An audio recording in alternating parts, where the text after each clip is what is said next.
Fellow revelers and invited guests, this is probably your worst nightmare. It's me with a live microphone and a captive audience. This, unfortunately, is my last appearance on stage. Yes, I'm not above taking pity.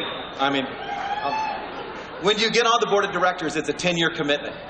You come on board as the whiskey man, which reminds me, where is that whiskey man?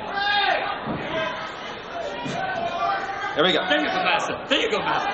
And in true Revellers tradition, he is the worst whiskey man ever. Until next year, and we'll have a new worst whiskey man ever.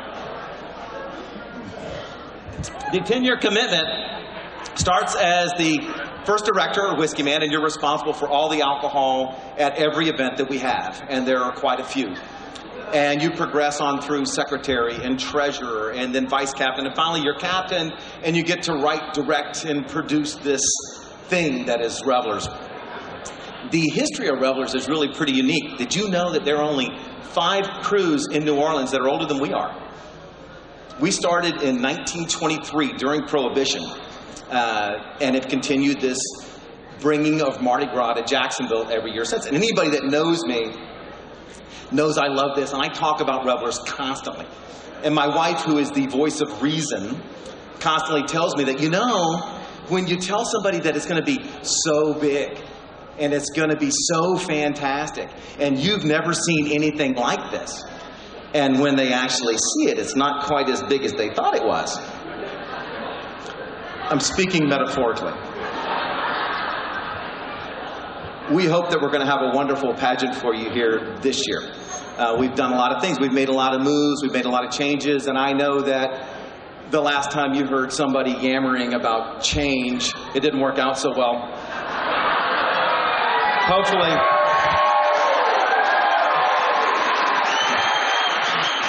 Hopefully this year it won't be quite so bad. It's been a little shaky.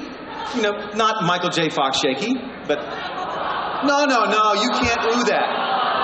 No, that made it through 2 rewrites and passed the censor. I mean, that joke's good. That works.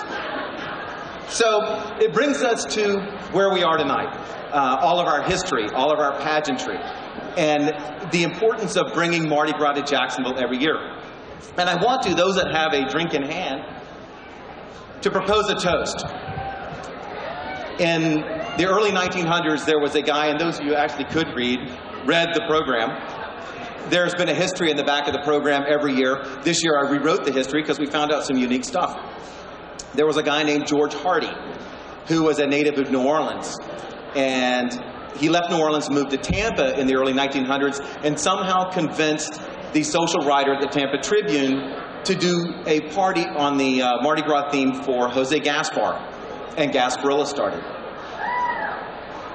Correct. I remember my first one too. So then he moves to Jacksonville, and he convinces the Chamber of Commerce to begin a Mardi Gras style celebration in Jacksonville called the April Follies, and Revellers was started. So to a man with incredible forethought, and to be able to see the future for Revellers, to George Hardy.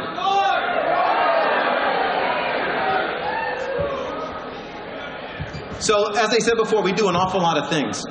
We do tennis, we do our golf tournament, we have a great Kentucky Derby party.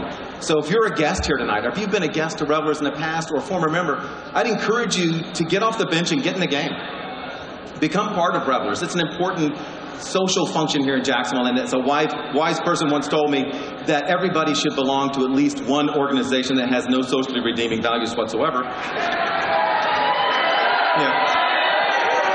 And this pretty much takes care of it.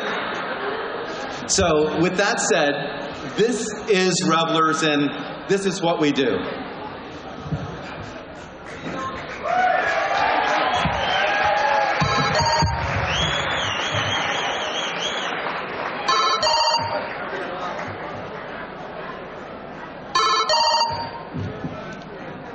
Doc Weldon.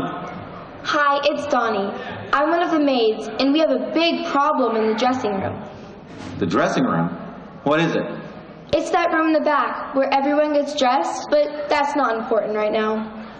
Right. So what's the problem? A bunch of weird guys just came in here and took the queen. Listen carefully. I want you to institute the Revellers Disaster Preparedness Plan. The one where it's every man for himself? No, the other one. That one. The one with all those old guys? Are you sure? Yes, that's the one. Now, get her done. Put me through to Vice Captain Green in the control room. Green! Yo, Cappy, what's up, man? That intro was dynamite. Look. Someone just abducted the queen. What the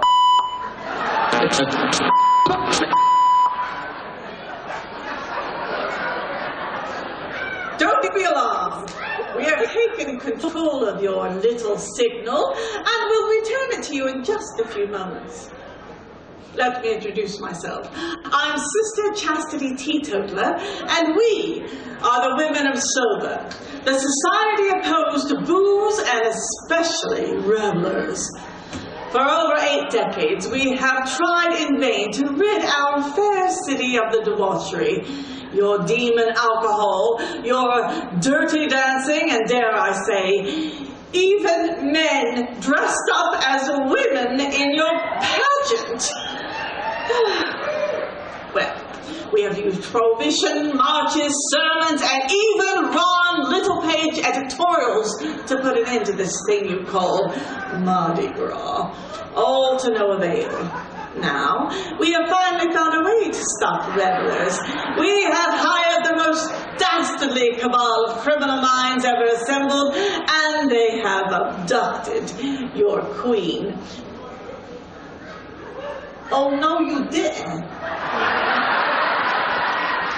Anyway, so, with no queen, there will be no coronation, and if there is no coronation, there can be no Revellers Ball. Do you expect revelers to pay? Oh, no, my dear Captain. We expect revelers to die. You'll never get away with this. Your job, Captain Weldon, should you decide to accept it, is to stop us.